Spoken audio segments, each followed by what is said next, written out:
से काट के।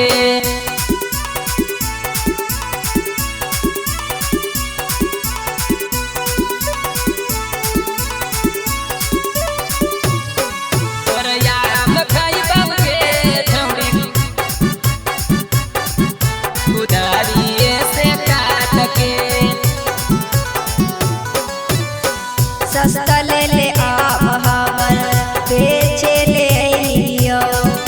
इहे से छौड़ी के खरीदे हमें अइलियो। सस्ता ले ले आप हमर बेचे ले अइलियो। इहे से छौड़ी के खरीदे हमें अइलियो। खटन लगतो है रे छोड़ा बोलो ही काहे डांट के।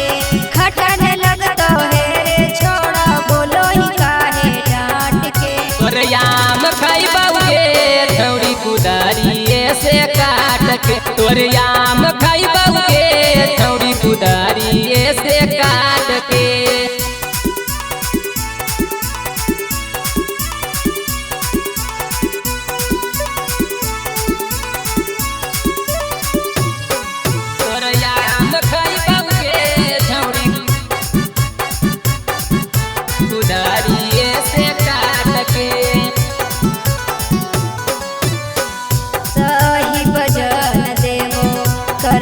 बदनामी के लिए समाज तोरा या महको नामी।